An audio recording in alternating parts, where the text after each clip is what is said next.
Bonsoir à tous et bienvenue. Je suis très heureux de vous accueillir ce soir pour cette nouvelle soirée potentielle avec des intervenants exceptionnels pour nous parler d'un thème passionnant, l'image de soi. Comment booster son estime de soi et sa confiance en soi. Chers amis, merci à tous de faire partie de ce merveilleux mouvement. Chance de passer à un niveau supérieur dans notre vie. À présent, nous allons entrer dans la première partie de cet événement spécial image de soi. Je vous demande d'accueillir les talentueuses, les passionnantes, Mahalia Griou et Nathalie Lefebvre, s'il vous plaît. Bonsoir. Bonsoir à tous. Bienvenue dans cette soirée sur la thématique de l'image de soi. Je vais ouvrir cette conférence en vous présentant Nathalie Lefebvre. Nathalie Lefebvre est journaliste.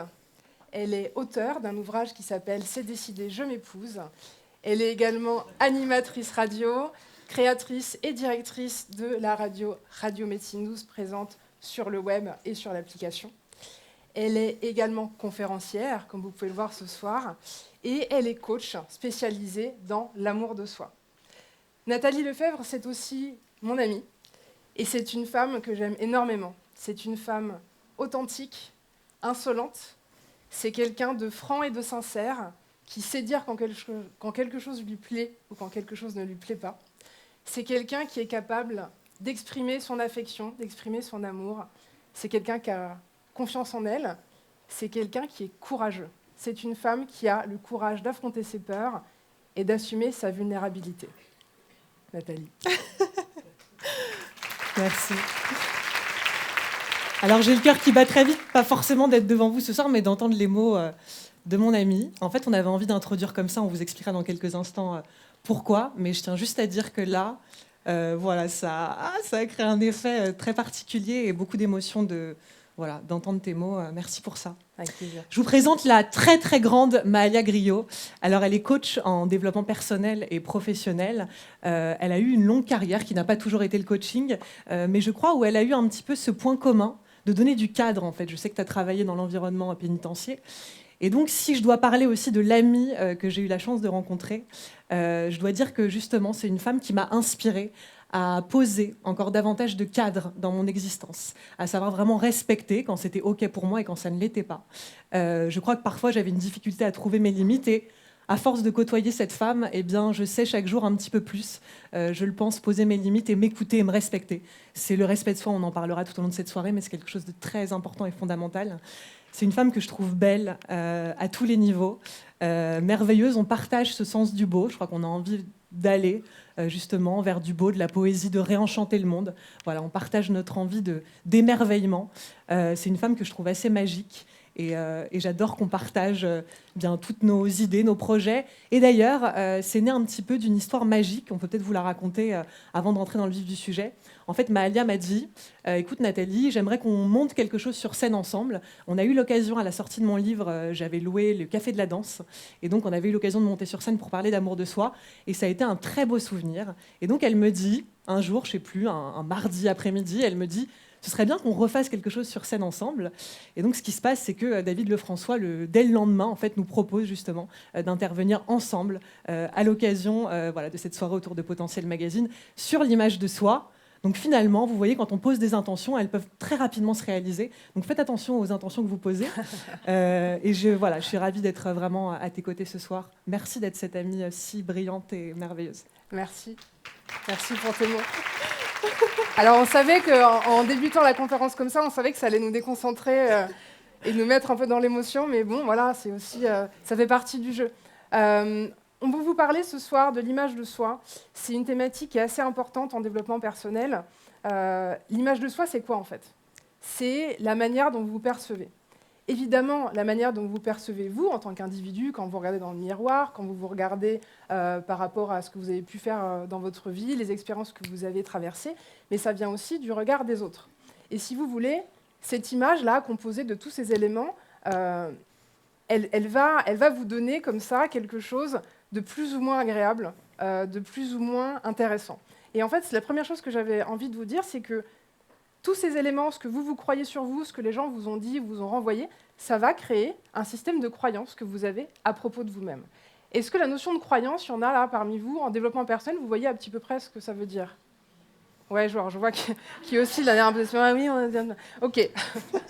Pour ceux et celles qui ne sont pas encore complètement blasés, la notion de croyance en développement personnel, c'est une idée que l'on prend pour vraie. Qu'elle soit vraie ou pas, ce n'est pas vraiment le sujet. La question, c'est une idée que je prends pour vraie. Je crois que moi, je suis... Point de suspension. Une croyance, elle peut être ressource, elle peut être neutre, ou elle peut être limitante. Évidemment, là, celles qui m'intéressent sont les croyances limitantes que vous pouvez avoir à propos de vous-même. Est-ce que déjà, là, vous avez des petites idées sur les croyances limitantes que vous pourriez avoir sur vous? Allez-y, balancez des trucs. Ok, je suis grosse. Ouais, ok. Je suis handicapée, ça peut être au sens propre comme au sens figuré. Qu'est-ce qu'il y aurait d'autre? Je ne suis pas capable d'y arriver. Je ne suis pas à la hauteur. Je ne me sens pas légitime. Je suis nulle. Ok.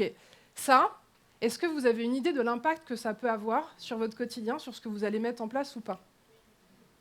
Encore une fois, je ne pose pas la question de savoir si c'est vrai ou pas. C'est-à-dire qu'une croyance, elle peut venir à la suite d'une expérience ou d'une série d'expériences, qui fait qu'à un moment donné, on en tire une conclusion qui devient générique. Et donc on se dit, à partir du moment où 1, 2 fois, 3 fois, j'ai montré que, je ne sais pas, je n'arrivais pas à faire tel truc, j'étais nulle dans tel truc, eh ben, je vais me mettre à croire que je suis nulle tout le temps, globalement.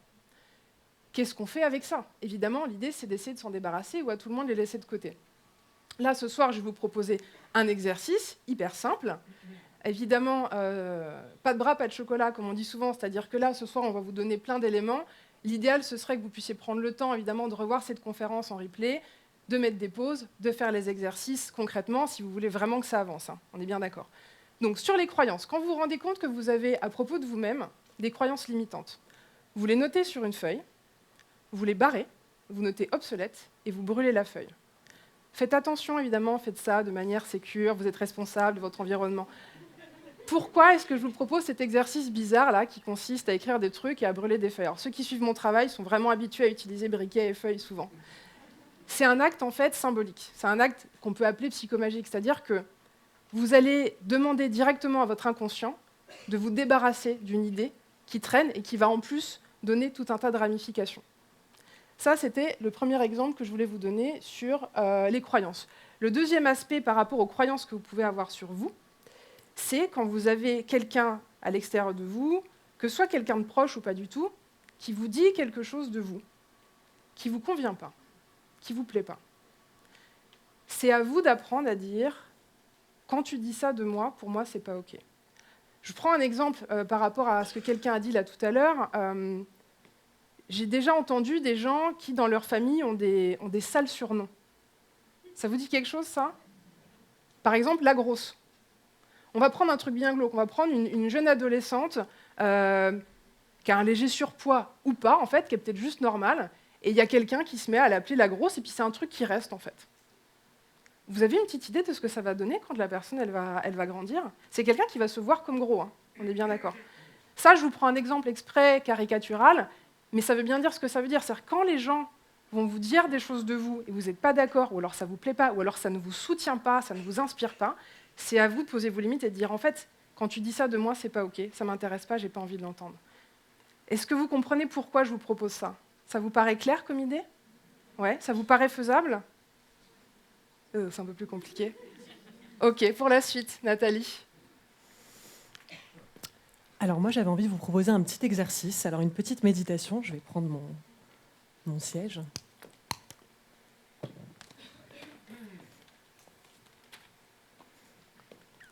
Alors je tiens juste aussi à ajouter une chose par rapport à ce qu'on a dit, c'est que ce qu'on vous présente, c'est évidemment, alors on s'est présenté professionnellement, mais je crois que ce qu'on propose au monde, finalement, c'est ce qu'on a validé en nous, c'est ce qu'on a fait évoluer. Donc moi, souvent, ce que je peux remarquer, c'est qu'en me présentant au monde, justement en étant une femme qui s'assume dans tout ce qu'elle comporte, de beau comme de moins beau, eh bien, quelque part inconsciemment, il y a quelque chose qui se passe. Donc le fait d'évoluer personnellement, vous le savez peut-être sûrement déjà, mais ça a une utilité finalement publique, et même, j'ai envie de dire, du point de vue de l'humanité, parce que quand on bouge, on fait bouger les gens. Et quand on se présente à eux, justement, en ayant fait évoluer des choses en nous, eh bien, c'est ce qu'on leur propose. Donc Mahalia l'a expliqué, j'ai écrit un livre qui parle d'amour de soi, parce que ça a été un message qui a véritablement transformé ma vie. Et donc, évidemment, je peux vous en parler en théorie pendant très longtemps, mais ce que je vais vous inviter à faire, c'est peut-être déposer ce que vous avez sur les genoux, de vous asseoir assez confortablement. Voilà, on va prendre quelques instants pour justement entrer en soi. Voilà, je vois des gens qui résistent, qui ne veulent pas lâcher leur papier. N'ayez crainte. Ok, une fois que vous vous sentirez bien, donc le dos bien à plat contre le siège, vous pourrez fermer les yeux. Alors c'est vrai, comme je vous le disais, qu'on peut parler d'amour en théorie. On peut trouver les bons mots, on peut trouver les bonnes tournures, mais finalement, le plus important, c'est de vous le faire ressentir. Qu'est-ce que c'est l'amour de soi? Qu'est-ce que c'est que ce sentiment de se sentir en harmonie avec soi-même? Alors, je vais vous inviter à prendre une bonne inspiration et à expirer.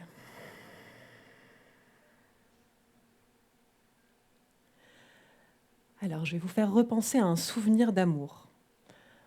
Alors, repensez au dernier moment où vous avez ressenti votre cœur battre. Peut-être que c'était lorsque votre ami vous a téléphoné pour vous faire un compliment sur un travail accompli, un projet réalisé. Peut-être que c'était à l'occasion d'un câlin échangé avec la personne que vous aimez, ou au moment où vous avez couché vos enfants hier soir en les prenant dans vos bras. Ressentez ce que ça fait dans le cœur de sentir l'amour.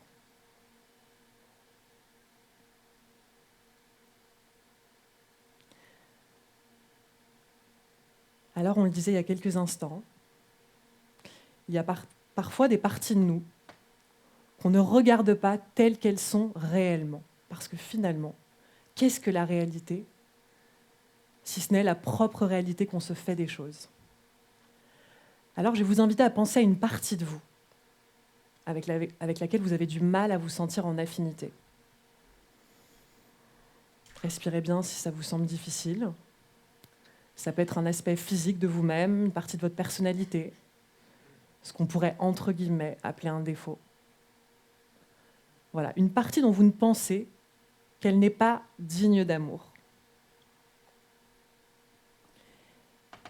Et je vais vous inviter à imaginer que cette partie-là, vous la prenez dans vos bras. Vous faites corps avec elle, vous l'intégrez dans l'ensemble de ce que vous êtes. Et vous lui dites la chose suivante. Tu mérites l'amour. Tout comme chaque partie de moi mérite l'amour. Vous méritez l'amour. Vous méritez le meilleur. Mais souvent, entre nous et nous-mêmes, comme on le disait il y a quelques instants, se fondent des croyances limitantes, difficiles, douloureuses, qui ont été tissées par notre histoire de vie, nos traumatismes. Alors je vais vous laisser imaginer que vous vous prenez dans les bras, dans tout ce que vous êtes.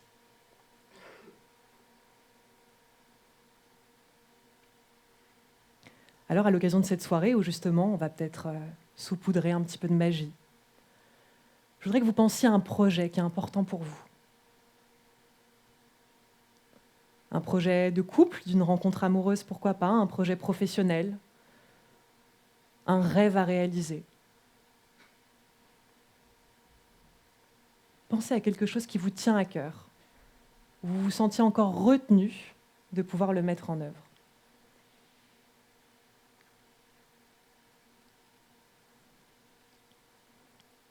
Une fois que vous l'avez, je vais vous inviter à projeter. On va carrément arriver après la réalisation de ce projet. Et là, vous allez vous visualiser en train de célébrer.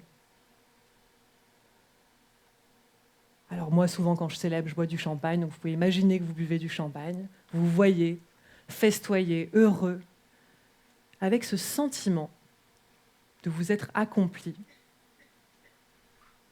dans ce projet qui vous tenait tant à cœur.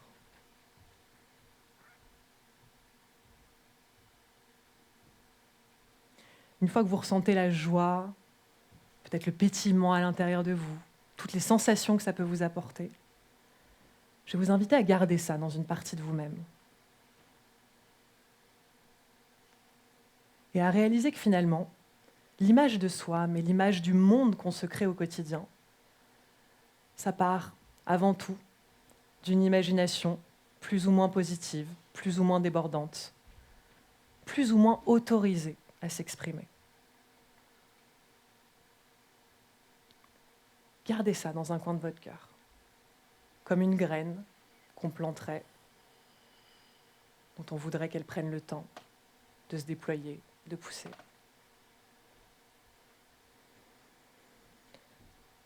Alors sur la prochaine inspiration, vous pourrez réouvrir les yeux, revenir dans cette salle, avec peut-être un sentiment un peu différent, de sentir qu'aujourd'hui, vous vous autorisez à aller vers ce qui sera important pour vous. Alors si on parle d'image de soi, moi je ne peux que vous parler de l'importance de développer amour et confiance en soi. Je pense que là-dessus, on est assez d'accord. Ouais. Finalement, les autres, souvent, ils ne perçoivent de vous ce que vous avez, comme je vous le disais, validé en vous-même. Alors, ce qui est intéressant avec les autres, c'est que finalement, on peut imaginer que ce sont des miroirs qui se présentent à nous, qui nous offrent des reflets, un petit peu comme nous deux tout à l'heure, on se disait des choses belles et merveilleuses et positives, parce que s'entourer de gens qu'on admire, c'est aussi s'offrir des miroirs, justement, de beauté, d'évolution, de possible.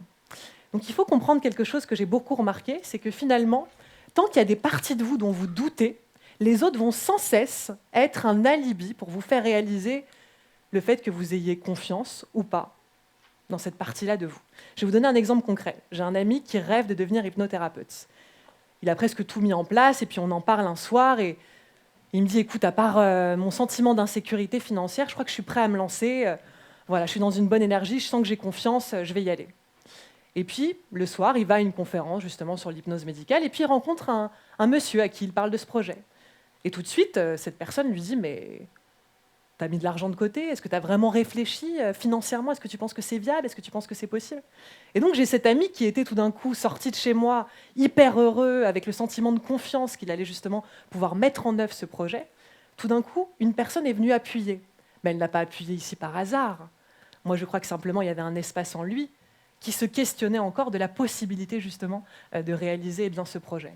Donc, ce que je trouve très intéressant souvent, c'est que les autres, c'est pas juste des personnes qui nous critiquent ou qui viennent mettre le doigt sur les choses qui font mal. C'est des personnes qui nous permettent de renforcer ce qu'on pense de nous et de renforcer notre confiance. Donc, comme vous le disait Mahalia, il y a des choses où vous avez le droit de refuser, de poser les limites et de dire, en fait, ça m'appartient pas. Ton avis, ce n'est finalement que ta vie à toi, tes propres peurs, tes propres limitations, tes propres angoisses. Voilà, et ça, c'est quelque chose qui m'a, pour le coup, été vraiment utile, de plus sentir que les autres venaient me titiller, me critiquer pour rien, par hasard, mais que finalement, à chaque fois, ça venait parler d'une partie de moi avec laquelle je n'étais pas encore sûre de tout à fait assumer. Donc, peut-être que vous pourriez cheminer avec cette idée-là. Est-ce qu'il y en a parmi vous, ce soir, qui se rendent compte parfois qu'ils ont du mal à accepter un compliment? Est-ce que ça vous parle, ça? Ouais. Vous pouvez lever la main un peu pour que je vois la proportion? Ok. Donc, pas accepter un compliment, ça veut dire que quand quelqu'un va vous dire quelque chose de positif sur vous, vous allez pouvoir soit carrément le refuser, non, c'est pas vrai, non, pas vraiment, soit le minimiser, ah non, c'était pas si compliqué, c'était plus simple que ça, etc. etc. Ou alors carrément changer de sujet si vraiment ça vous met mal à l'aise. C'est une des modalités possibles quand on veut travailler sur son image de soi et sa confiance en soi, c'est travailler sur sa capacité à accepter les compliments.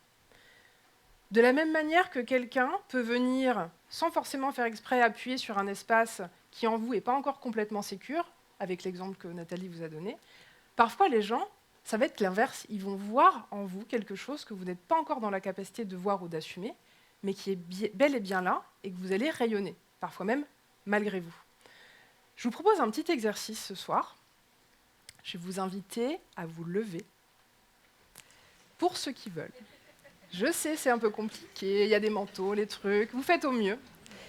Je vous invite à vous lever et à vous mettre par deux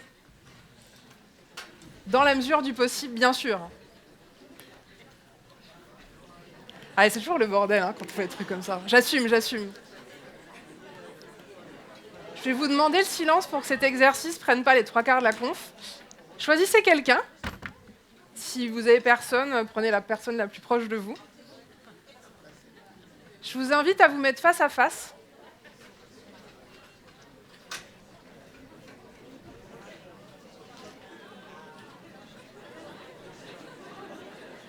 Et là, je vais vous demander de faire silence, sinon l'exercice ne pourra pas marcher. Ok, merci beaucoup.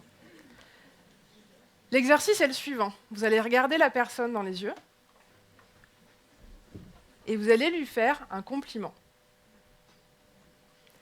Celle qui reçoit le compliment ne répond rien. Du tout. Ni merci, ni rien. Idéalement, même pas un sourire. Bon, vous faites ce que vous pouvez, parce que c'est hyper compliqué. Ouais, je sais. Donc vous choisissez un compliment, vous le faites à la personne, celle qui reçoit le compliment ne répond rien, et ensuite vous inversez les rôles. Est-ce que c'est clair pour vous, la consigne? Ouais? Allez, c'est parti.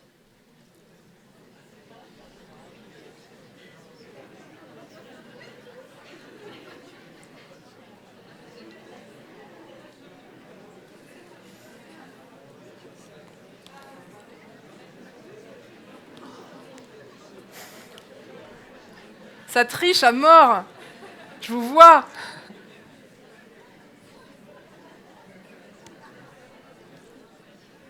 Est-ce que tout le monde a pu faire un tour? C'est-à-dire, est-ce que chacun a pu faire un compliment à l'autre? Pas encore? Ok, je vous laisse encore un instant pour finir alors. Sinon, vous continuez, hein.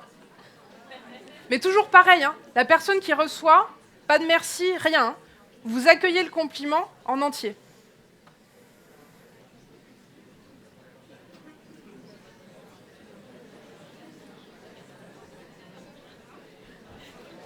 Ah, mais vous aimez ça, en fait. Vous voulez plus jamais vous arrêter, quoi.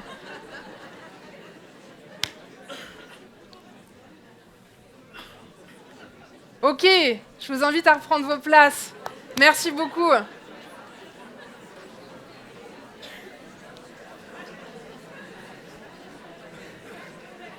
Merci beaucoup de vous être pliés à cet exercice, d'avoir joué le jeu.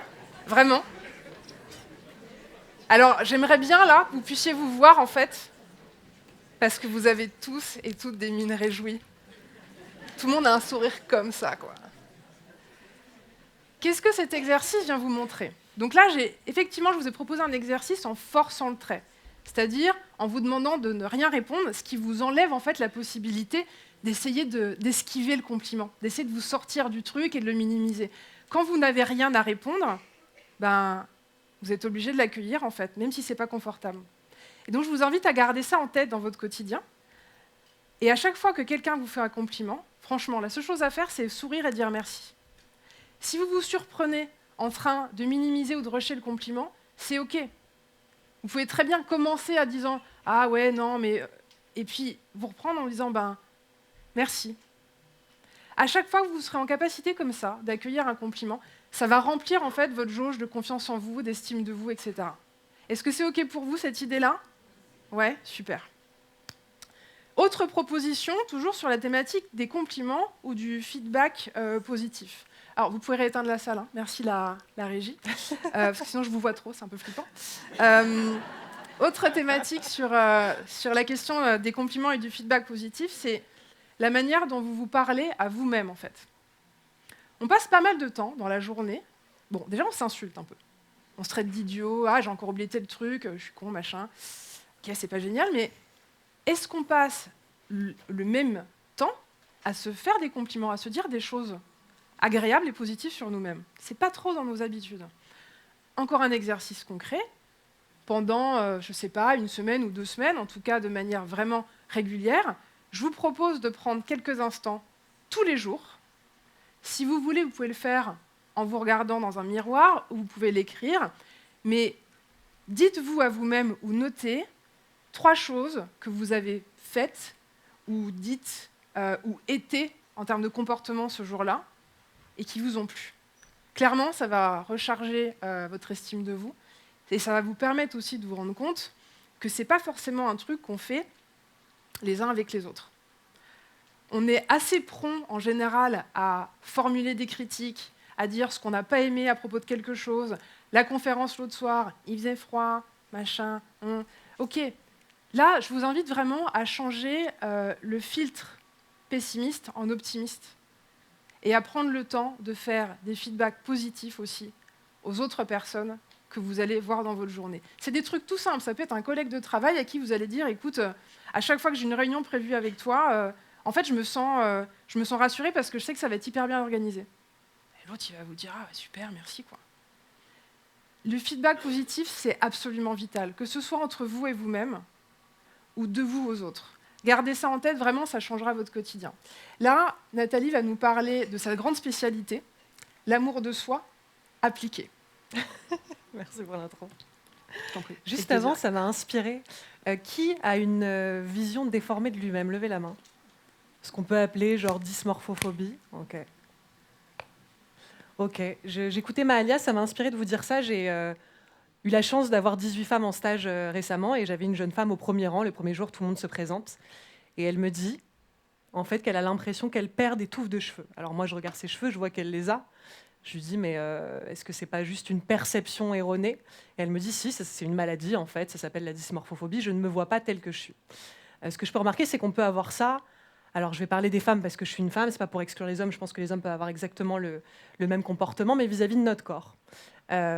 Moi, j'ai été, si je dois vous parler d'amour de soi, j'ai été une jeune fille qui, dès ses 14-15 ans, se trouvait grosse, moche, pas à la hauteur. Il s'avère que ma mère, moi, m'a mise chez des psys dès le plus jeune âge parce qu'elle avait l'impression que j'étais déjà névrosée de mille et une choses. Mais c'est vrai que j'avais une vision complètement déformée de moi-même, sans rentrer dans ce qu'on peut appeler la dysmorphophobie, qui est une forme de pathologie parce qu'il y a un moment une dysfonction dans ce qu'on voit, mais je me voyais grosse. Donc j'ai commencé à faire ce qu'on peut appeler de la boulimie, de l'anorexie. Et je sais que pendant longtemps, je me faisais vomir, je ne mangeais pas, j'étais devenue extrêmement maigre, mais j'avais l'impression d'être toujours grosse. Donc il y a, et pour beaucoup de femmes que je peux rencontrer, cette complexité avec leur corps, justement, à pouvoir le voir tel qu'il est, ou simplement, évidemment, à terme, pouvoir l'accepter tel qu'il est.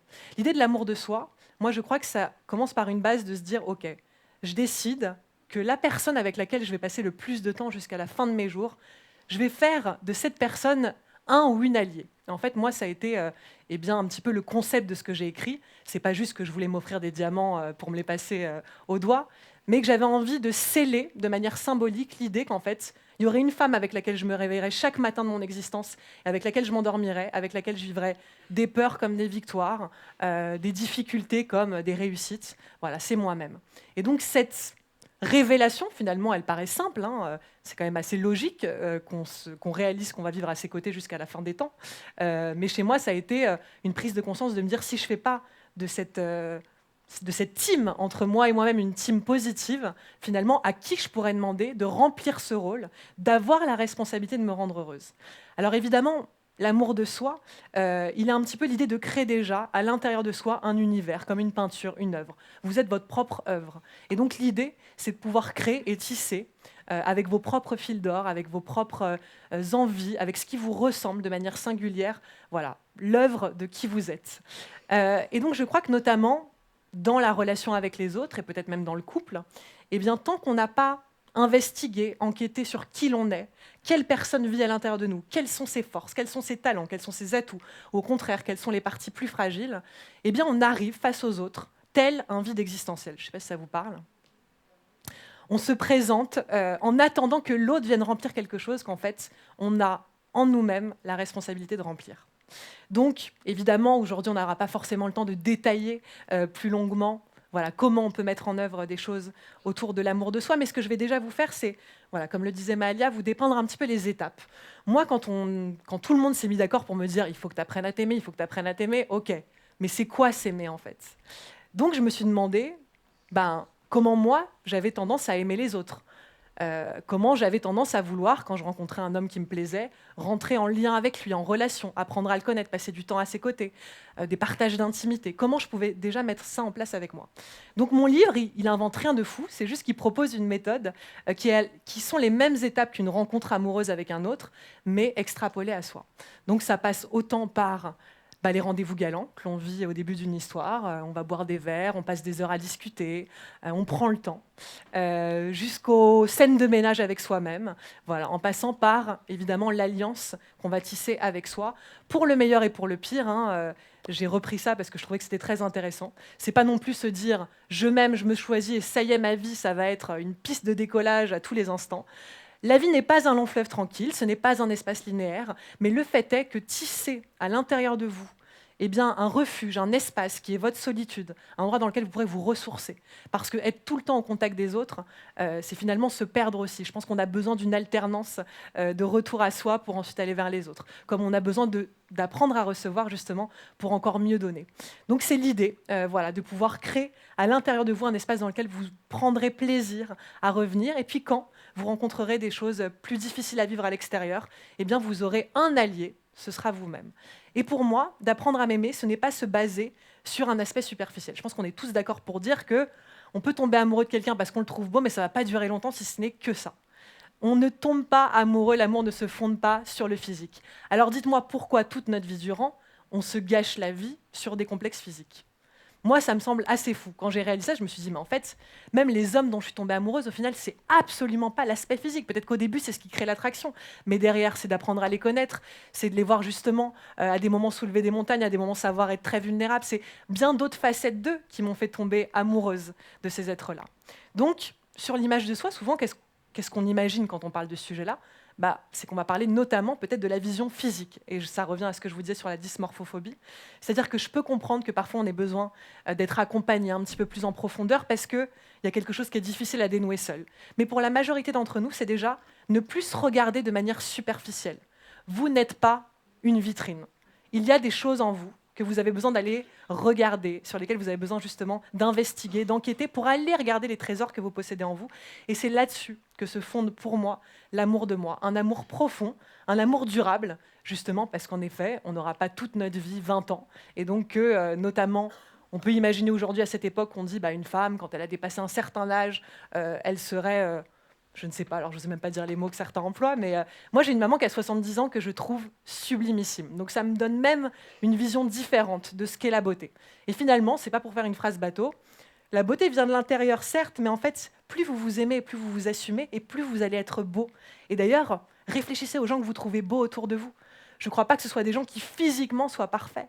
C'est des gens qui dégagent quelque chose qu'on finit par trouver juste irrésistible et magnifique. Donc voilà. Il y a du magnifique en vous, il y a du merveilleux, il y a de l'exceptionnel. Et notre invitation à toutes les deux, c'est vraiment de vous inviter vous-même à aller enquêter sur ce que vous possédez de beau en vous, pour évidemment en profiter, mais le mettre évidemment au service du monde. Parfois, il peut y avoir quelque chose qui fait obstacle à montrer ce qu'il y a de beau en vous. Ça s'appelle l'ego. Oh là là, ça acquiesce. En fait, cette partie-là, dans la conf, quand on préparait le plan, je l'ai intitulée « Arrêtez d'être con ». Si on arrêtait d'être con, je me mets bien évidemment dans le lot. Combien de fois dans votre vie, vous avez eu un comportement dont vous n'êtes pas forcément fier, en tout cas qui ne vous a pas plu, par pure question d'ego ? Ça vous parle ou pas ? Ouais. En fait, l'être humain est construit comme ça. On adore avoir raison. Vraiment. Et parfois, même souvent, on préfère avoir raison que faire ce qui est juste. Donc on va faire des conneries. Ça peut faire partie des croyances. C'est aussi ça le système avec les croyances. C'est-à-dire, à partir du moment où on m'a labellisé, ou je me suis labellisée, bordélique, paresseuse, peu importe, j'ai tellement envie d'avoir raison que je vais regarder que les trucs qui vont me confirmer cette idée-là. Et puis le reste, je vais complètement le mettre de côté. Ou alors, je suis dans une relation avec quelqu'un, il y a un désaccord, un accrochage, et je vais tellement vouloir avoir raison que je vais mettre en priorité mon ego au lieu de mettre en priorité la qualité du lien. Ça peut être le cas dans les engueulades de famille, dans les accrochages avec des collègues, en couple, l'ego en couple. Là, je vous fais une invitation très claire, c'est à faire un test. La prochaine fois que vous avez une situation comme ça, je vous invite vraiment à faire un test et à observer ce qui se passe quand vous prenez votre ego, vous le mettez de côté et que vous faites ce qui vous semble juste. Déjà, faites la différence entre qu'est-ce qui serait juste de faire et comment je me comporterais si je voulais avoir raison. Par exemple, est-ce que faire le premier pas quand il y a une situation compliquée avec un ami, est-ce que c'est ce qui est juste de faire, ou est-ce qu'il ne faut pas le faire parce que ça veut dire que je plie, quoi. Ça veut dire que c'est moi qui cède. Ok. Ce qui est intéressant avec ce concept-là, et les personnes qui connaissent un peu Eckhart Tolle verront de quoi je parle, quand vous faites des exercices comme ça et que vous prenez le chemin qui vous semble juste, c'est pas forcément confortable. C'est-à-dire qu'il y a une partie de vous, c'est cette partie-là égoïque, qui va protester, qui va dire « Non, mais en fait, nous, on aime avoir raison. » Ouais, ok, le truc va comme ça monter, ça va être inconfortable, et puis quand vous allez faire ce qui est juste, et qu'en plus ça va marcher, parce que souvent c'est quand même le cas, bah, cette partie-là, elle va se tranquilliser. En fait, l'inconfort, il est très temporaire dans ces cas-là. Et puis, c'est une question d'entraînement. Et puis, à un moment donné, où votre ego, en fait, vous allez le voir comme un pote un peu relou, qui vous dit de faire des trucs pas forcément utiles. En fait, là, je parle plutôt de crise d'ego, que d'ego dans sa totalité. Et puis, l'ego, il va vous dire ouais, le rappelle pas ou la rappelle pas, réponds pas à ces textos pour voir combien de temps, je sais pas quoi. Ok, le pote bourré qui vous donne des conseils pourris, vous allez arrêter de l'écouter, puis vous allez dire non, en fait, je vais lui répondre. Je suis désolée que ça soit passé la dernière fois comme ça. Je trouve dommage que notre relation ait été interrompue. Est-ce qu'on va pas se prendre un café pour juste discuter, quoi. Faites ce test et vraiment observez le phénomène. Vous allez avoir un truc comme ça qui monte, qui va un peu s'énerver, puis après, il ne se passe plus rien. Donc vraiment, c'est un test vraiment intéressant. Par rapport aussi au comportement en général. Donc là, je vous donne un exemple avec l'ego, mais c'est vrai que l'image de soi, elle se construit aussi, que ce soit pour nous ou pour les gens qui nous voient, en fonction de ce qu'on va faire, de nos actions. Parce que les paroles, c'est chouette, les idées, c'est chouette, les principes, c'est chouette. Mais il y a un moment donné, quand on veut connaître la qualité d'une personne, on regarde qu'est-ce qu'elle fait concrètement. Est-ce qu'elle fait ce qu'elle dit, est-ce qu'elle est intègre, etc. Et donc là, je vous invite à vous interroger sur quels sont les comportements que vous aimeriez avoir et que, pour le moment, vous n'êtes pas forcément en capacité d'avoir. Quand je vous dis ça, est-ce qu'il y a des choses qui vous viennent à l'esprit ? Ouais, vous pouvez me faire des partages un petit peu, me dire à quoi vous pensez ? Apprendre à dire non. J'ai entendu par là-bas. Parler franchement à quelqu'un, c'est-à-dire lui dire, alors avec plus ou moins de forme comme on peut, mais lui dire par contre vraiment le fond de ce qu'on pense. Et ça c'est important parce que parfois il y a une confusion entre mettre les formes et rester bien flou. Ok ? J'ai un pote comme ça m'agace. C'est-à-dire que on aura beau enrober les choses, on aura beau être des ninjas de la communication non violente, il y a un moment donné, quand le fond il est désagréable, oui, ça va provoquer un inconfort. Non, les gens ne meurent pas de s'être retrouvés inconfortables d'un point de vue émotionnel. Donc effectivement, il peut s'agir de dire les choses franchement à quelqu'un, dire non. Est-ce qu'il y a d'autres comportements comme ça que vous aimeriez avoir ? Et si vous les aviez, vous auriez une meilleure image de vous ? Mettre des limites. Ah, on est vachement sur le... Ok. Être plus tolérant. Ouais. Plus tolérant par rapport à quoi ? Aux différences peut-être ? Aux gens qui font des choses différentes ? Quelque chose comme ça ? Ouais, j'ai entendu un monsieur par là-bas, ouais. Écouter sans couper l'autre, ouais. Il y a un exercice très intéressant à faire comme ça, en termes d'entraînement, c'est pour les personnes qui se rendent compte ou qui ont l'impression qu'elles ont du mal à avoir une écoute de qualité, vous choisissez une personne par jour et vous ne l'interrompez pas du tout. Du tout. Et en fait, dès que la personne va vous demander quelque chose à propos de vous, vous répondez de la manière la plus courte possible et vous renvoyez la conversation vers elle. C'est vraiment du training, en fait. Donc ça, voilà, c'est une des solutions pour s'entraîner à mieux écouter. Ce que j'essaie de vous dire à travers ces exemples, c'est que c'est vraiment possible de changer de comportement. En même temps, on vous dit ça, c'est facile, c'est nos métiers, quoi, d'accompagner les gens à faire ça. Mais soyez au clair sur ce que vous avez besoin d'apprendre à faire et ensuite entraînez-vous. Il y a plein de manières de s'entraîner à faire ça. Il y a tout un tas d'ouvrages de développement personnel, il y a des vidéos sur Internet. Enfin, je veux dire, la quantité de contenu gratuit ou peu cher à votre disposition est infinie. Si vous vous rendez compte qu'il y a des comportements importants que vous n'arrivez pas du tout à avoir, dire non, poser des limites, ça peut être lié à des choses plus complexes, peut-être lié à votre éducation ou à certains traumatismes ou incidents de la vie. Dans ce cas-là, moi, je vous invite évidemment à faire appel à des professionnels, à des coachs, à des psychologues et à vous faire accompagner. Les femmes là que vous voyez ce soir sur scène, ça, c'est le résultat d'une quantité astronomique de travail. On ne va pas vous mentir, on n'est pas arrivé comme ça sur scène, c'est cool. Non, il y a eu énormément de travail personnel, il y a eu des accompagnements, il y a eu des bouquins de lus, il y a eu des échecs, il y a eu tout un tas de réussites. Hein. Non, mais des fois, c'est pas toujours confortable. Bien sûr, bien sûr. Et en fait, c'est vrai. Moi, en fait, l'idée que je veux vraiment vous transmettre, c'est à partir du moment où vous choisissez vraiment de travailler sur des choses, oui, ça va fonctionner, oui, ça va évoluer. Ça demande par contre vraiment à prendre une vraie décision. Et les vraies décisions sont des décisions qui sont suivies d'actions régulièrement et suffisamment. Voilà, c'était ça vraiment que j'essayais de transmettre. En fait, c'est ça, c'est que les choses peuvent aller vite, mais il faut vous y mettre et vous y atteler. C'est-à-dire qu'on peut tout comprendre mentalement, mais est-ce que de la partie mentale, c'est descendu dans l'incarnation de ce que l'on est? Et justement, moi, je crois que ça passe aussi souvent par tenter le coup. Je rejoins ce que tu disais, de se mettre en action, d'y aller.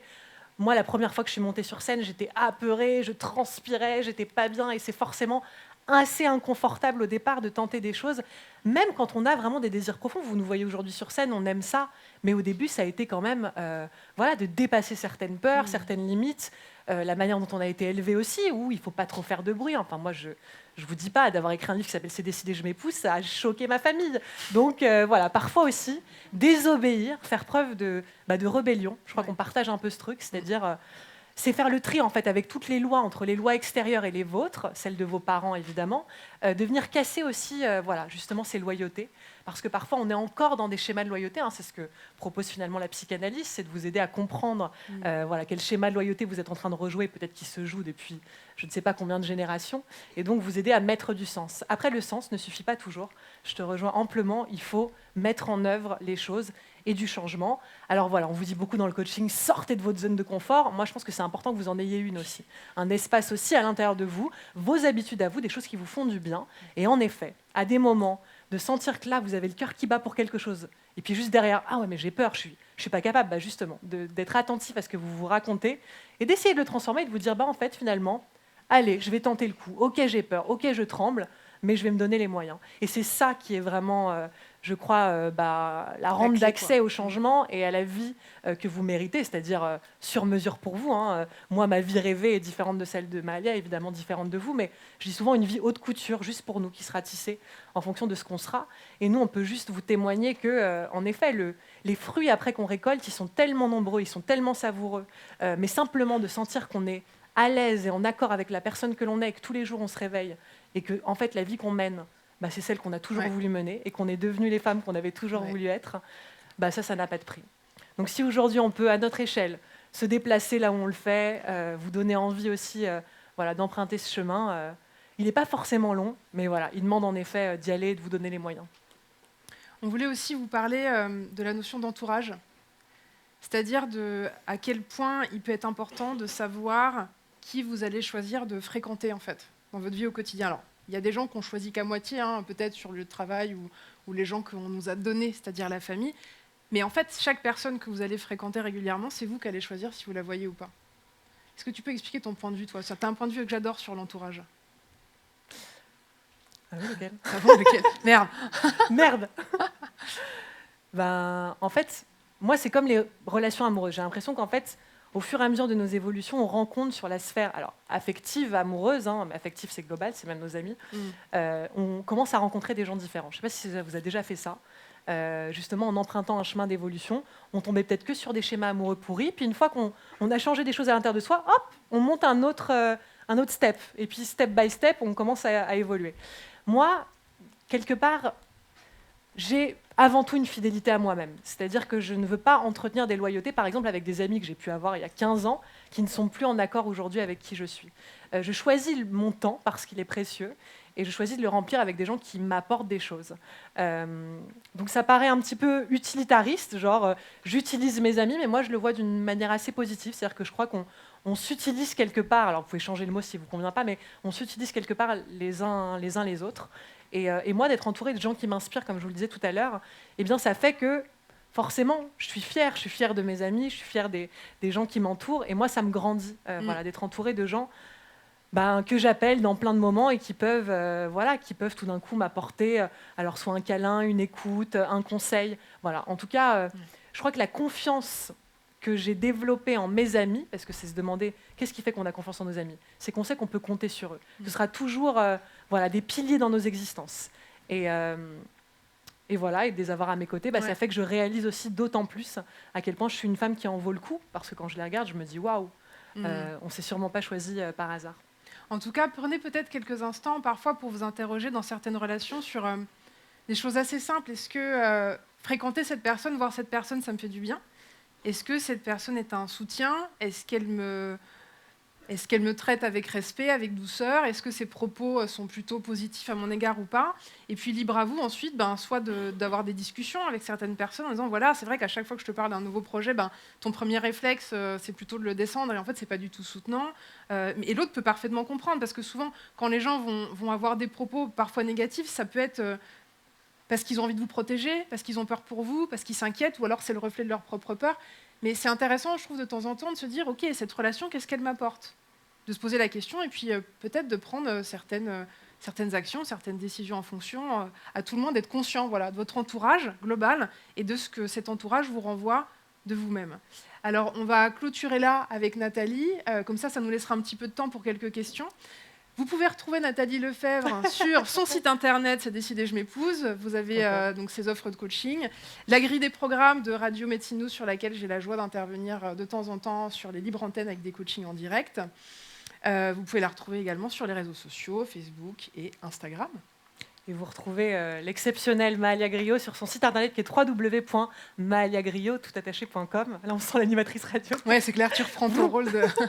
Et évidemment, sur les réseaux sociaux, notamment particulièrement Facebook. Je crois que tu n'utilises pas Instagram. Moi, c'est l'inverse. J'utilise particulièrement Instagram. Sur Facebook, où elle publie des contenus inspirants. Et une formation en ligne sur la gestion du temps qui à venir. En février. Bientôt l'accouchement.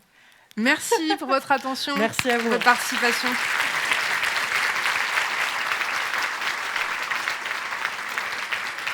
S'il y a des questions, il y a un micro de disponible. S'il n'y a pas de questions, c'est parce qu'on a été tellement clair que... On a tout dit. Je ma bouteille.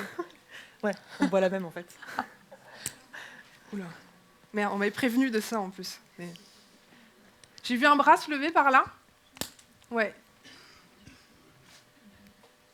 Bonsoir. Je suis là. Ah, merci. Il me parle. J'aimerais savoir comment on peut faire la différence entre une crise d'ego et un moment où il faut mettre des limites parce que c'est pas OK.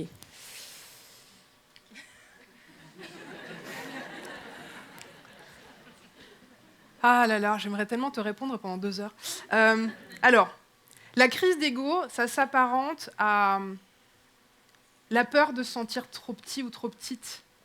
Ça, en termes de forme, c'est un peu comme un enfant qui fait un caprice, même si on peut s'interroger sur la notion même de caprice, mais il y a quelque chose de très, très brut en termes d'émotion, c'est un peu vénère, quoi. Non, j'ai pas envie de, parce que... Et derrière, c'est vraiment ça, c'est vraiment, j'ai peur de me sentir diminué, j'ai peur de me sentir petit, donc je me mets à avoir un comportement où on fait... je sais pas si j'ai le droit d'être vulgaire ici ou pas. Concours de bites. OK ? Dès que ça commence à jouer à qui a la plus grosse, c'est une crise d'ego. Donc quand on joue à qui sera le premier à renvoyer un texto, crise d'ego, qui sera le premier à aller engager une conversation ou faire des excuses, ça aussi, quoi, faire des excuses. Qu'est-ce que ça va enlever quand vous allez faire des excuses à quelqu'un ? Vous pouvez vous excuser sur la forme ou sur le fond de ce que vous avez dit, mais en fait, vous n'allez pas perdre des morceaux de vous, on ne perd pas des morceaux de soi. Donc voilà, la crise d'ego, c'est quelque chose, c'est l'heure du concours, c'est la compétition quand on se mesure pour s'assurer de ne pas être plus petit que l'autre. L'ego, c'est la part de soi, je réponds vraiment à ta question, je ne pars pas dans des trucs conceptuels et tout ça, c'est la part de soi qui dit « Ah non, non, non, là, c'est pas possible. Là, ça devrait pas pouvoir rentrer. » Donc, c'est par exemple faire face à des comportements un peu invasifs. Qu'est-ce que j'aurais comme exemple à donner je sais pas, quelqu'un qui va passer chez vous à l'improviste hyper souvent, quoi. C'est pas agréable, hein. Et là, c'est quelque chose en vous qui dit, mais en fait, non, j'ai pas envie que les gens viennent comme ça sans forcément avoir demandé mon avis. Est-ce que déjà, ça clarifie un petit peu ? Oui. L'idée, c'est peut-être de se dire, le truc qui dit non, il vient d'où? Il vient d'une part de moi qui n'est pas d'accord avec ce qui se passe, qui n'est pas confortable, ou une part de moi qui a peur de me sentir petit. Voilà, c'est une piste de réponse. Merci. Avec plaisir. Là-bas, je crois. Juste pour ajouter, parfois, on a envie de faire une réponse par ego, justement.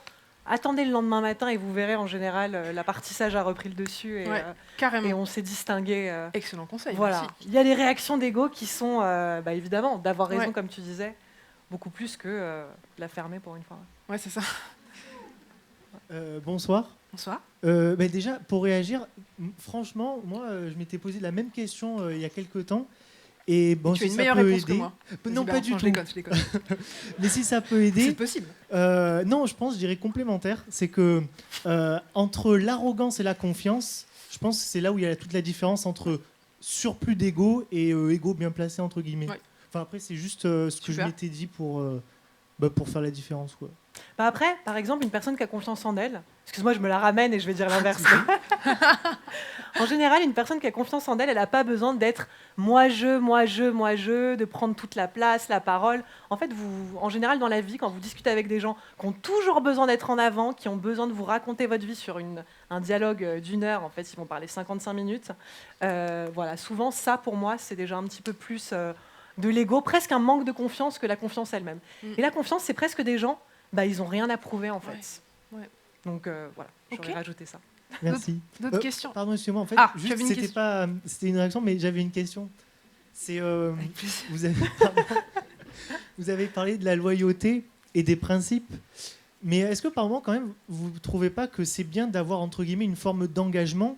Ça permet aussi de, je sais pas comment le dire, mais d'atteindre des objectifs qu'on trouve beaux. Non, l'engagement, c'est nul. Je déconne. Vas-y. Pour moi, t'imagines bien, j'ai écrit un livre qui s'appelle C'est décidé, je m'épouse, donc l'engagement, pour moi, c'est tout. C'est-à-dire que j'ai envie de pouvoir être une femme qui s'engage en tant que chef d'entreprise, en tant qu'amie, en tant que compagne. En fait, ce que j'ai juste compris, c'est que si je fondais mon engagement avant tout sur le lien que j'ai avec moi-même, donc c'est-à-dire que je m'engage auprès de moi, j'écoute mes rêves, parce que c'est comme vivre avec quelqu'un où je vais plus l'écouter lui que moi, mais au bout d'un moment, je vais pas être heureuse, en fait, je vais me sentir oubliée là-dedans. Donc en fait, d'arriver aussi dans la relation avec les autres, avec cet engagement avec moi, c'est même plus simple pour les gens qui m'entourent finalement, parce que j'ai déjà pris en charge quelque chose qui m'appartient, plutôt que de leur demander de gérer ça pour moi. Ouais. Donc moi, j'aime l'engagement par-dessus tout, et au contraire, il y a quelque chose de très beau dans la loyauté, mais pas la loyauté aveugle, pas de se retaper pour la énième génération des faillites financières ou des difficultés amoureuses. Tu vois, le problème, c'est que c'est ça. Souvent, c'est exactement ça qui se joue. Et je me suis passionnée pour la psychanalyse et j'ai réalisé que c'était souvent ça qu'on faisait 15 ans sur le divan, c'est finalement comprendre à quel moment de la lignée il y a eu un truc qui a bloqué. Quand on parle de loyauté, ça fait souvent référence aux loyautés familiales ou alors la loyauté à des archétypes de genre. Par exemple, une femme qui gagne plus d'argent que son mari. Okay. Il y a des femmes qui peuvent se retrouver à avoir des difficultés à déplacer un certain plafond de revenus parce qu'elles ont une loyauté inconsciente au fait qu'une femme ne doit pas gagner plus que son mari. Ou alors une loyauté familiale dans laquelle on ne fait pas ça. Chez nous, on ne divorce pas. Chez nous, je sais pas, on a forcément des enfants et plein, etc. Et donc, ce que ça apporte de compliquer les loyautés, c'est qu'en fait, on va être accroché à des principes qui ne conviennent pas à l'individu pour rester dans le clan, pour rester loyal au clan. Et donc, les gens vont être hyper malheureux. Et donc, il y a tout un travail qu'on fait en accompagnement de coaching pour permettre aux gens de pouvoir choisir leur loyauté et pas être héritiers et contraints par des principes qui, en fait, sont plus valables pour eux, quoi. C'est plus clair comme ça pour toi? Mais il y en aura des bons aussi. Il y aura sûrement des Bien belles sûr. choses. Enfin, voilà. Faites le tri, quoi. Tu vois, c'est Ouais. vraiment ça l'idée, c'est de se dire, mais en fait, ce principe-là dont j'ai hérité, il me convient ou il me convient pas. Et après, chacun fait son choix. Merci pour tes questions. Je crois qu'il y avait un monsieur juste derrière. Bonsoir. Bonsoir. Donc, la plupart des personnes sont d'accord avec la notion d'amour de soi, mais pas tout le monde en fait. Moi, il n'y a pas longtemps, je suis tombé dans un groupe sur une dame qui était assez fort en dépendance affective. En fait, la personne la plus importante, c'était pas elle, c'était son mari, ses enfants. Et donc, elle a, quand j'ai repris la formule que vous avez dit ce soir, qu'on avait entendu dire par David, que nous sommes la personne la plus importante dans notre propre vie, elle a hurlé, elle s'est dit mais c'est dégueulasse, c'est hyper égoïste, c'est dégueulasse. Donc vraiment un véritable rejet de la notion même de l'amour de soi. Et donc Comment elle va, Ma cette femme? question.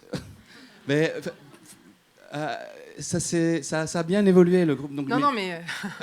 mais je dirais que Non, mais Au il a un moment petit peu en même- disant bien que de toute façon, évolué. elle était en dépendance affective. au moment même, ouais. c'était un peu ma question. Mais au moment même, je me suis vraiment demandé comment est-ce que je vais débloquer le truc, quoi. Donc, est-ce que De vous cette avez femme En tant que coach Oui, c'est ça. Est-ce que Ok. en tant que coach, est-ce que vous avez, je sais pas, une astuce pour réagir face à une personne qui bloque complètement sur l'idée de que l'amour de soi c'est important? Bah, peut-être déjà de la faire observer sa réaction, parce que tu vois, quand la chose, ça nous parle pas, moi les trucs qui me parlent pas, je me dis ah bah ça me parle pas et puis voilà. Mais quand on dit non pas ce truc, c'est qu'en fait en général ça vient toucher quelque chose. Donc si tu la mets face à sa surréaction, c'est déjà lui dire ça vient toucher quelque chose. Qu'est-ce que ça raconte en fait de vous? Parce qu'évidemment on a, puis la société évolue aujourd'hui. Chez H&M j'ai vu des suites self-love, donc avant ça n'existait pas. Moi quand j'ai commencé à parler d'amour de soi, il fallait toujours expliquer d'abord les frontières de s'aimer, ce n'est pas se surestimer ou devenir mégalo, etc. Avant, on devait toujours poser les frontières parce que le sujet, il n'était pas compris. Aujourd'hui, j'ai l'impression que déjà, le sujet, il fait son chemin et les gens, ils ont compris que l'amour... Moi, je me fais confiance pour aimer les autres, je me fais confiance pour aimer Mahalia. Je ne demande pas si je vais l'aimer trop ou pas assez, je l'aime. Bah, c'est pareil avec moi. Quand on s'aime avec... Enfin, l'amour, c'est quelque chose de juste, en fait. C'est nos blessures, non. Oh.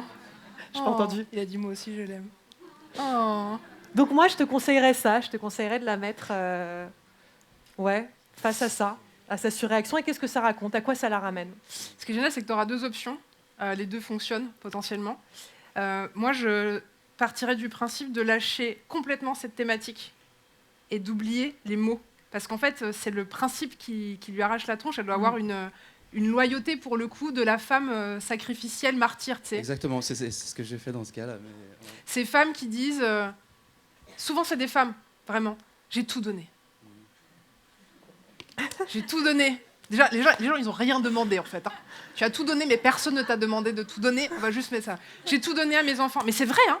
J'ai tout sacrifié. Je me suis oubliée. C'est vrai, mais meuf, qui c'est qui a décidé? C'est toi, parce que tu as cru que c'était comme ça qu'on était une femme, qu'on était une mère, qu'on était une épouse, parce que c'est ce qu'on t'a appris.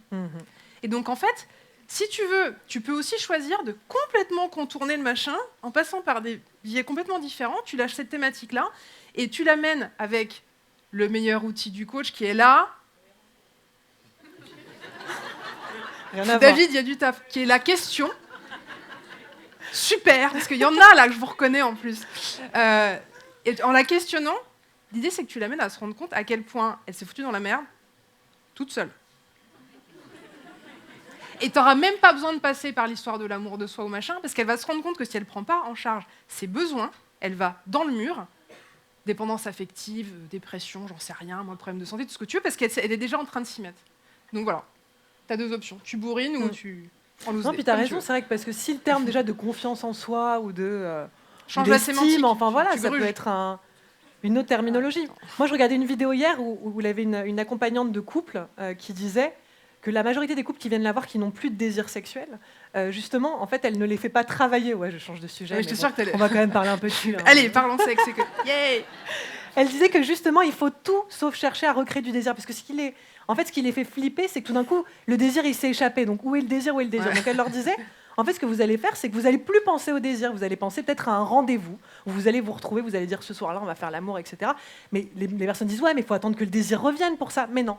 Vous prévoyez le truc. Peut-être qu'au début, voilà, bon, c'était son avis. Elle disait, faut y aller, faut essayer. Mais elle dit, c'est comme moi quand je pars en vacances au ski. Bah, j'y pense une semaine avant. Je commence à essayer mes tenues. Je regarde des paysages de ski. Donc voilà, peut-être que le fait de pas chercher comment relancer le désir, mais simplement y aller, hop, on se remet dans l'action, on prend rendez-vous avec son Ouais. mari, et même si on ne s'est Ouais. pas touché depuis 1 an, 2 ans, Ouais. eh bien on s'y remet en fait, on retourne dans le truc sans attendre quelque chose d'extérieur qui pourrait être le désir, qui pourrait être, Ouais, j'en bah, sais rien, tu- toute autre chose. Tu qu'on lâches place à l'amour de soi et l'extérieur. tu lui fais faire les exercices qui correspondent à ça, quoi. Est-ce qu'il y a d'autres questions? Merci pour ta Merci. question. Est-ce qu'il y a d'autres questions là-bas? Le micro. Oh, on pourrait faire ça, mais genre pendant des heures. Ah, j'adore. À un moment donné, on va arrêter parce que David Catin, il s'ennuie. Alors bonsoir. Bonsoir. Moi j'avais une question justement sur ce que tu... Je te tutoie. Mais tu peux me tutoyer tout à fait. Merci. Et sur ce que tu viens de dire juste avant. Donc j'ai oublié. on s'est mis dans la merde tout seul. Une fois qu'on s'en rend compte, c'est un espèce de changement de paradigme Donc ouais, exactement, c'est une sensation c'est de chaud, hein. vide. Ouais. Et il y a cet instant, je pense qu'on est un petit peu quand même démunis une fois qu'on s'est rendu compte de Ouais, ça, ça parce fait qu'il bien faut chier, changer en fait toute sa vision de soi-même et tous les paradigmes qu'on avait ancrés auparavant. Et du coup, cette phase-là, combien de temps ça doit durer? Comment faire pour pas que ça parte Ouais, en... non, mais c'est une vraie question intéressante. Merci. Déjà, merci pour cette question. Ça dépend déjà quelle est la raison pour laquelle tu vas être confronté à ce changement de paradigme. Ça dépend depuis combien de temps tu résistes. Parce que suivant là où tu en es, ce qui se passe dans ta vie et la résistance, ben, ça peut être plus ou moins violent de se dire « Oh, c'est moi qui ai fait, c'est moi qui ai créé ça en fait ». Il n'y a pas de grand méchant loup, ça n'existe pas. Dans nos systèmes de croyances de développement personnel, il n'y a pas de méchant extérieur, quel qu'il soit, il n'y a pas de Satan, de gens. Voilà. C'est toi qui, avec un certain nombre de choix et ce dont tu hérites et ton inconscient, hop, il y a un résultat. Et donc c'est vrai que ce moment où tu réalises que... C'est à la fois le moment où tu réalises que c'est la conséquence de tout un tas de choses dont certaines t'appartiennent, d'autres un peu moins quand même. Hein. Mais c'est le moment où tu vas récupérer ta responsabilité. Le moment où tu récupères ta responsabilité, ça fait quand même un gros machin. Donc déjà, peut-être la première idée, ce serait d'accepter de traverser vraiment les émotions que ça va provoquer. Ça peut provoquer une immense colère, énormément de frustration, une tristesse infinie. Il y a des gens qui peuvent même se mettre à s'en vouloir. Ils passent directement de « c'est la faute de tout le monde est méchant » à « je suis qu'une merde parce que je me suis amené là ». Et donc l'idée, c'est de rester avec ces émotions-là et de s'autoriser à les traverser. Ben, si tu es triste, tu peux pleurer. Si tu es en colère, tu peux péter des objets qui coûtent pas trop cher et éviter de taper des gens. Enfin voilà, c'est vraiment traverser ces émotions. Et c'est vrai que c'est un peu ce que je disais hier à la mission de radio, c'est qu'on a une tendance dans nos sociétés modernes à fuir un max les émotions désagréables. Alors qu'en fait, parfois, il suffit de se laisser traverser pendant, 10 minutes, 1 heure. Peut-être qu'au bout de 2 jours, tu peux commencer à trouver ça long, tu vois. Mais je trouve que broyer du pas cool pendant 2 jours, moi, ça me paraît pas fou pour une réalisation comme ça. Après, si ça s'étale trop ou que c'est trop intense et vraiment vous avez l'impression que vous en sortez pas, mais vous appelez des gens. Hein. Vous pouvez commencer en appelant vos potes et puis après, vous appelez un psy, vous appelez un coach. Enfin, restez pas non plus parce que ça peut être des revirements tellement importants que des fois, on a besoin d'aide. Il y a besoin qu'il y ait quelqu'un qui vous tienne la main pendant un petit moment là pour traverser ce machin complètement horrible et pouvoir un peu respirer et se dire bon, maintenant, qu'est-ce que je fais avec tout ça, quoi. Ça te va comme... C'est parfait, merci Super. beaucoup. Et puis parfois, on confond responsabilité et culpabilité. Moi, Ouais. je remarque ça chez beaucoup de femmes. Je ne sais pas si les femmes ont plus grande tendance à la culpabilité, mais il y a un truc, un peu comme tu disais, sacrificiel. Donc on n'est pas coupable, parce qu'en fait, comme le disait Mahalia, c'est des parties évidemment extrêmement inconscientes sur lesquelles on n'avait pas de lumière. Donc après, qu'on décide dans un déni confortable de faire des choses qui ne nous font pas du bien, c'est autre chose. Mais qu'on ne se rende pas coupable et se flageller, enfin utiliser justement ça pour se flageller encore davantage, la responsabilité, voilà, normalement, elle amène juste l'idée que déjà, ok, pendant toute une partie de ma vie, j'étais un peu en pilote automatique. Aujourd'hui, je vais mettre de la conscience. Et puis, toute notre vie durant, on évolue. Moi, j'ai l'impression que plus je vieillis et moins je sais de choses, en fait, que la vie, elle me surprend toujours à m'amener voilà, de nouveaux postulats, de nouvelles idées de moi-même. Même. Donc, je me place juste dans un changement et je me dis, ok, j'essaye d'éclairer au maximum les parties de moi, mieux comprendre mon fonctionnement. Et puis, simplement, en regardant nos attractions extérieures aussi. Qu'est-ce qu'on attire dans nos vies ? Et voilà, dès qu'on attire quelque chose qui ne nous convient pas, on se demande à quelle partie de moi ça fait écho, évidemment de manière inconsciente. Ouais. Voilà, et ça, c'est des éléments hyper intéressants, comme des rencontres incroyables ou des synchronicités, comme on dit, ou voilà, où ça peut être de la magie. Et là, on se dit, ok, j'ai dû valider des choses belles en moi, ou voilà, faire un travail qui porte ses fruits. On va clôturer là. Merci pour vos Merci questions. à tous. Merci pour votre attention. Bonne suite. Le meilleur pour vous. Malia, merci Nathalie. Merci Malia, merci Nathalie pour cette intervention exceptionnelle. Nous allons passer sans plus attendre à la seconde partie de cet événement spécial Image de soi. Je vous demande d'accueillir sous un tonnerre d'applaudissements David Lefrançois, s'il vous plaît. Attends.